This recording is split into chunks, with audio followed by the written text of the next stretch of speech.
Magandang hapon sa lahat! Magandang hapon! Okay pa ba ang lahat? Thumbs up nga kung okay pa. Noong Friday ay nag-send ako sa inyo ng activity. Binasa nyo ba ito? Binasa nyo or hindi? Ngayon, gusto kong itago lahat ng reading materials ninyo, lahat ng cellphone, lahat-lahat. Bilis na! Lahat ng reading materials, titingnan natin kung ang tawagin ngayon yung mga pumunta na tawag ha. wala muna. Wala muna. Natago na ba lahat? Lahat ng wala dapat akong cellphone na makita sa upuan. Dito. Okay na ba lahat? Ready na makinig? Okay, sa unang tanong ay anong kind nga ng evidence of the student's learning ay mostly ang ginagamit sa high-level formative? Any volunteer? Okay, Habiliana. Wala akong check. How about Pakil? Wala akong check, ma'am. How about Kuya Mel? What is the kind of evidence of the student's learning ang mostly na ginagamit sa high-level formative? Wala? How about Kuya Neil? Ano yung kind ng evidence of the student's learning ang mostly ang ginagamit sa high-level formative? Ay, walang nagbasa ng sinend ko? Okay, sa Livio. Feedback? No? Wala talagang nagbasa sa inyo. Nakakalungkot naman. Okay, Angeline? Ano nga yung kind ng evidence of the student's learning ang mostly ang ginagamit sa high-level formative?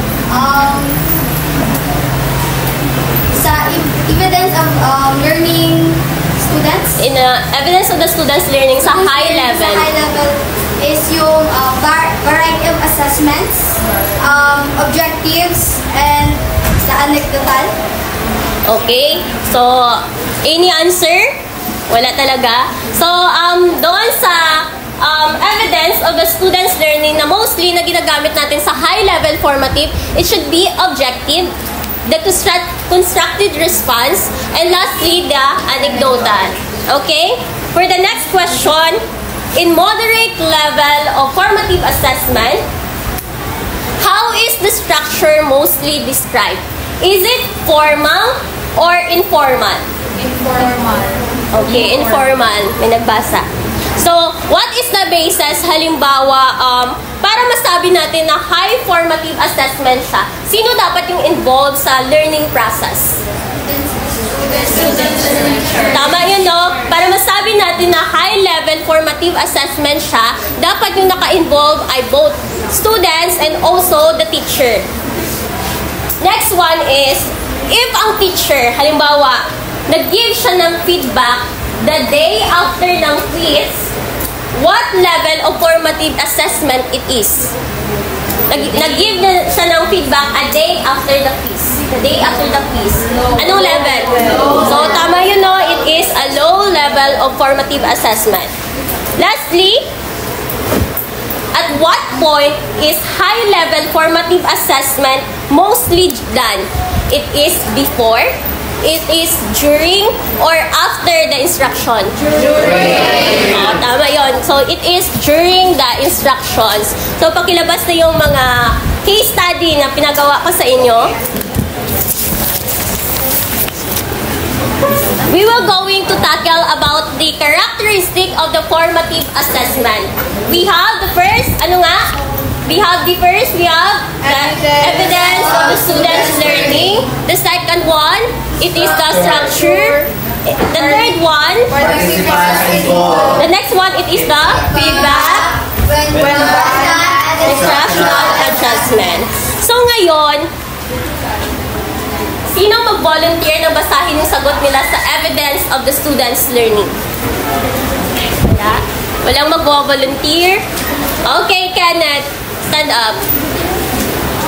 Ano yung evidence of the student's learning mo dyan? dito sa case study, which is si Ma'am Liza, as had noticed, some pupils were able to identify Philippine regions and their capitals correctly, while others still needed more assistance. So dito, this belongs to moderate level of formative assessment because Ma'am Liza relied on students' performance as evidence. Some of it was objective, but much of it was anecdotal. Wait lang, kaya identify yung sinabi mo, which does it belong? Sa anecdotal ba siya? Sa constructed response ba siya? Or nandun siya sa objective type? Sa anecdotal, kasi nanonotice na yung may mga deficiencies, yung may mga kulang yung knowledge na, lack of knowledge. So yun, tinatawag yun or nag-focus siya doon para mas ma-feel yung gap ng knowledge ng estudyante. So, isa lang ba yung evidence of the student's learning?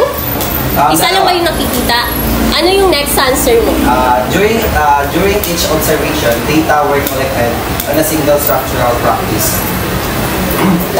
So dito, it is still at moderate level since it doesn't use variety of methods like quizzes, performance tasks, and teacher's observation in collecting the data. Instead, it focuses on limited at specific instructional practice to gather the data. Pakibasa ko. Ano gano'n yung gibasa mo na sentence? During each observation, data were collected on a single structural practice. During its instructions, data were collected. Sa first stanza, then pinakalas na sentence. The first stanza and the last sentence. Okay. Are you sure that it belongs to the evidence of the student's learning? Yes, kasi ang goal nito is to gather the students' data or yung knowledge nila based on the specific topic na tinuturo ng isang. Okay, another answer. May sagot pa ba yung iba? Another answer? How about constructed response? May nakita ba kayo dyan na evidence of the student's learning? Constructed response? How about mapalo? May nakita ka ba dyan na constructed response of the evidence of the student's learning?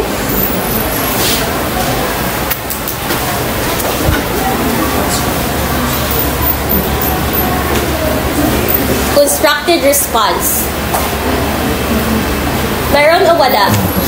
Wala. Sino dyan ang mayroong sagot about the evidence of the student's learning nandoon sa constructed response? How about objective type? Is the right or wrong?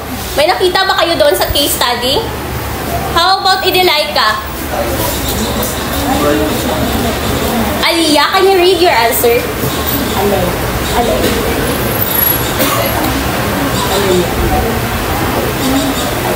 Okay, so wala talagang answer? Nakakalungkot naman, walang nag-study ng report ko.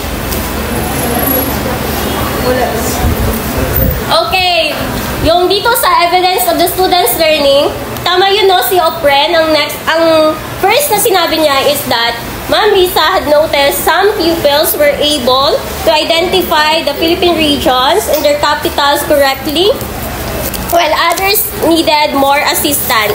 And the other one, evidence of the student's learning here is that, yung dito sa last part, nakita nyo ba? She instead, yung dito sa, when other group of pupils, those who appeared yesterday to have a good grasp of Philippine regions, came to the corner, Ma'am Liza did not model nor have pupils do the flashcards. She instead told pupils their learning target and then had them work on a more challenging task. Which is dito gi-adjust niya yung students, i-construct niya kumbaga yung response in order for them to dito gumawa sila ng more challenging task. This is the evidence of the student's learning. So the next one is wala talaga sagot. The objective one, may nakita ba kayo? Yung right and wrong lang yung sagot ng student. Right and wrong. Wala talaga?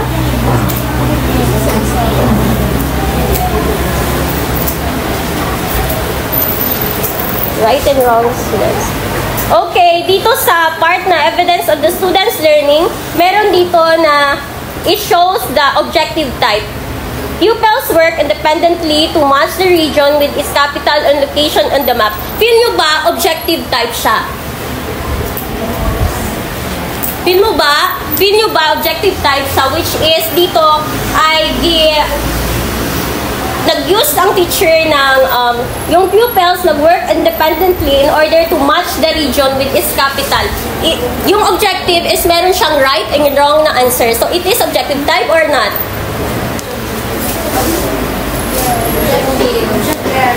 Objective. Okay.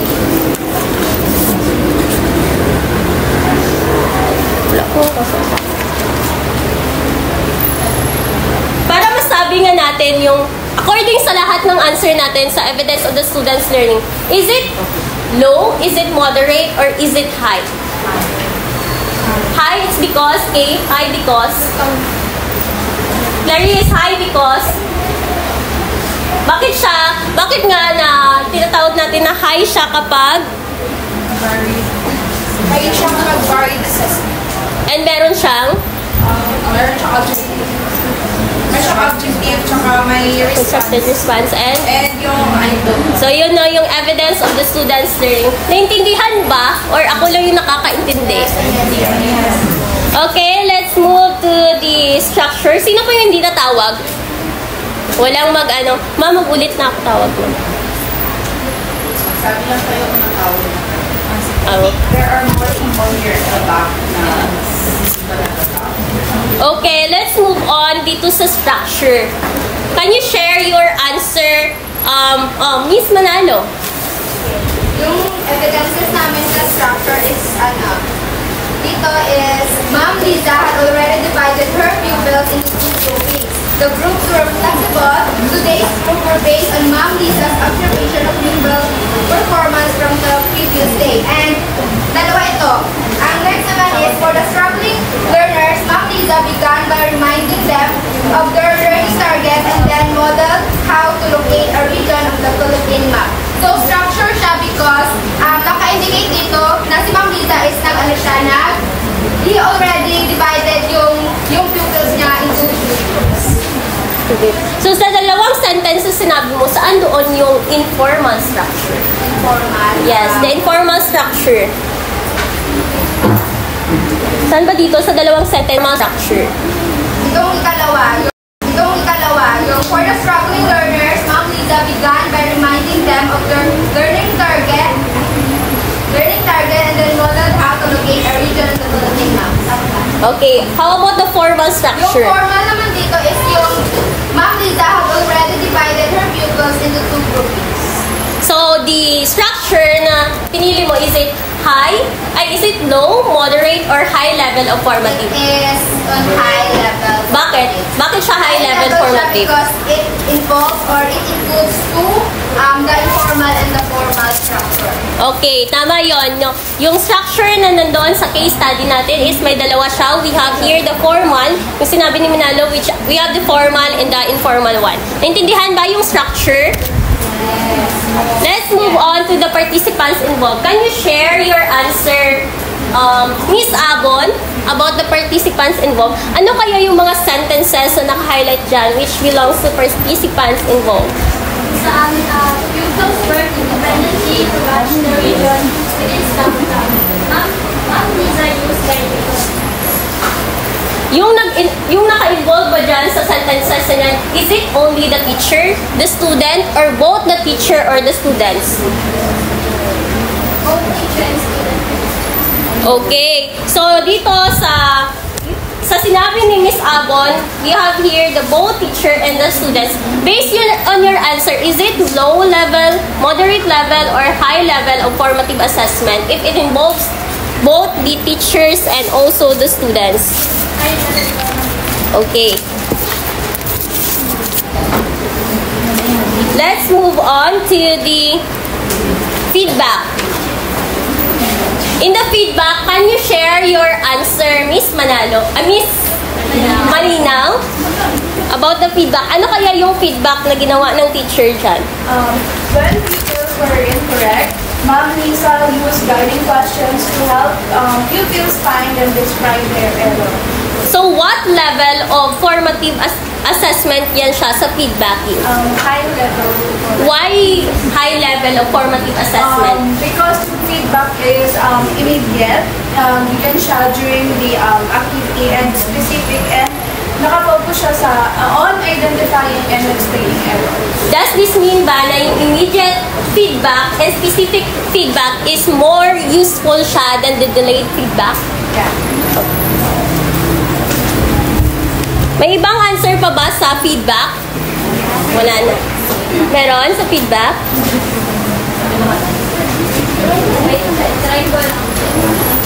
So, dito po is yung nakita namin dun sa is when pupils were incorrect, Ma'am Liza used guiding questions to help pupils find and describe their error.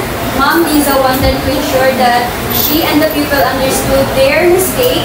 Ma'am Liza then made a decision for whether to remodel, identify the next region collaboratively with the pupil, or allow the pupil to try it solo. So, what evidence dito yung feel mo na it is considered as feedback? Saan doon? Na sentences? When pupils were incorrect, Ma'am Liza used guiding questions to help pupils find and describe their errors. Is it low, moderate, or high level of formative assessment? Sinagot namin dito is high level. Okay, that's correct. It's high level of formative assessment. Let's move on to the next characteristic, which is when done. Sino may sagot? Aliyah? Aleha. Anong sagot mo dito sa when done? What sentences yung na-highlight mo which shows the when done? Dito po sa when it's done, it is done po during the instruction. Kasi po, when teaching po sa Ma'am Liza, she checked learning and adjusted her strategies right away. Ma'am Liza made textbook instructional adjustments, and she gave easier tasks po with modeling and flashcards to struggling learners, and more advanced tasks with landmarks po to those who already understood the lesson. So, ano yung part dyan which shows that it is during the instructions? What evidences that you have? Yung anong part dyan? Dito po sa Ma'am Liza made the decision po whether to remodel, identify the region, collaborate with the pupil, or allow the pupil to try it solo. Okay. So, it is correct, no? That when it is done, because the decisions was made during the instruction to adjust for the needs of the students. May another answer pa ba? Ayong? Dito po sa Wendan, sa amin po, here in the study, she reminded them of their learning target and modeled how to locate a region of the Philippine map. This type of classification po namin and justification dito is, it is a high-level formative po, wherein ang formative assessment was done during instruction, not after, ensuring real-time and monitoring of learning. The answer of Miss Ayong is correct, no? That it happens during the instruction. Naintindihan ba yung when done? Yes. Let's move on to the last one, which is the instructional adjustments. Okay, Mr. Salivio, grabe. Instructional adjustment. Ma'am Liza made a decision for whenever the story model identify the next region collaboratively with the pupil, or allow the pupil to try it solo. In the other groups of pupils who appeared yesterday to have a good grasp of Philippine regions came to the corner. Ma'am Liza did not model or have pupils to the flashcards. She instead told pupils their learning target and then answers for more challenging tasks. As what you have said, nakabilong ba siya sa low level, moderate level, or high level? Bakit siya high level? Kaya formative assessment kasi gives really feedback. It has a feedback. Evidence and made flexible adjustments during teaching. Oh, okay. So, it is a high-level formative assessment. So, naintindihan ba Ano nga yung 6 characteristics of the formative assessment? We have the Evidence of student learning, structure, participants involved, feedback, when done, and instructional adjustments. Okay, kung naintindihan, I have here the activity. Read, this is the activity, spot and classify instructions. Read each scenario carefully. For each scenario, answer the 2 guided questions. What characteristic of formative assessment is shown? Is it low level, moderate level, or high level formative assessment? This is the scenario. I'm going to give you 1 minute to answer this.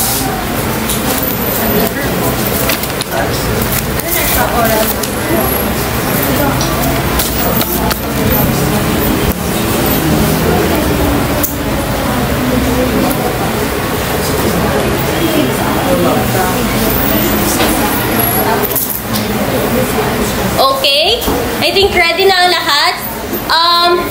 May I call Miss Libuna, ano yung characteristics for you ng formative assessment na present dyan sa scenario number 1 na yan?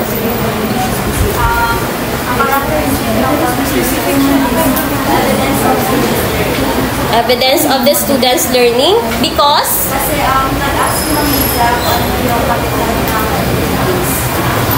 Nagtanong nga siya sa students on yung capital ng students. Then, yung na-explain na siya. Kasi, nagtanong nga siya din sinabi niya na correct na siya sa ibang Okay, yung sinabi niya bang correct, it is the evidence of the student's learning or feedback ngayon?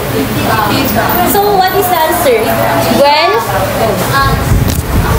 Feedback. Why feedback? Kasi yung, di ba nagtanong siya, then nagsagot yung student, then nagsabi siya ng correct, which is napilong siya sa high level kasi nga, immediate and Okay, so that is a feedback. So, saan yan sa high level? high level. Are you sure that it is high level of formative assessment? Ano nga yung nandoon sa high level of formative assessment sa feedback? Okay. Do you agree? Miss Tumanda about her answer. Sino pang hindi natapos sa tawag? Si Ate Sa, you agree? Do you agree? Yung answer namin is feedback. Nasa high level. Level siya kasi nag-ask si Ma'am Liza din about the capital occurrence ng student. Tapos yung student ay immediate answer siya na Manila. Then specific siya na Manila. Then immediate response siya. Oh, okay. It's correct. It is feedback and it is high level. Okay, let's move on to the next question scenario. During a discussion on Philippine history, Ma'am Rivera asked her students to write 1 sentence about the importance of the 1896 revolution. Afterwards, she grouped them and said, compare your answers with your group. What similarities and differences can you find? She then highlighted the strengths and areas to improve in the response. So, saan yan?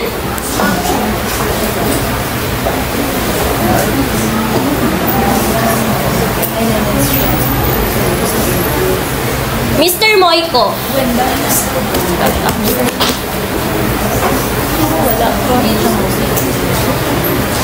Okay, Mauben.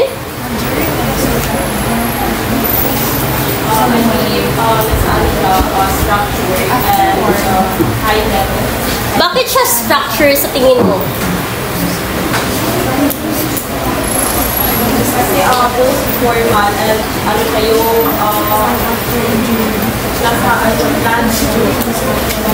Saan dyan yung sentences na nagpapakita na formal structure siya?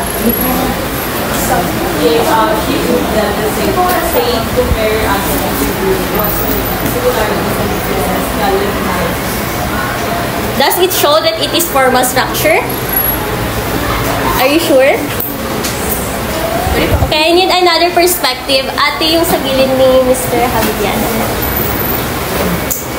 Ano siya, participants involved. Kasi yung teacher is ano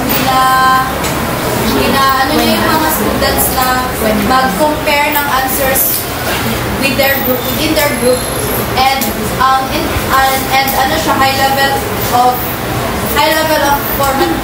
formatting, and kasi yung involved sa scenario is yung teachers and the students. Okay. May other na sagot pa ba? Yes. Miss De La Fuente. So sa akin is yung when done siya kasi when done siya and belong siya sa moderate level formative kasi some after and during instruction kasi yung instruction is during discussion nagpa-write si Ma'am Rivera ng one sentence about sa importance ng revolution, then afterwards kaya nagpa-group siya sa mga students para i-compare yung mga answers nila. So, okay. So, actually, it has two more answers. It's because yung doon sa structure, pinapakita dito yung formal and informal.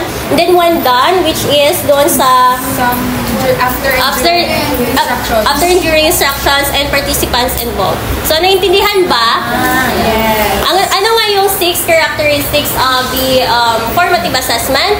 Evidence of students' learning, structure, participants involved, feedback, when done, and instructional adjustments. So, that's all. I hope that you have learned something from it. Thank you.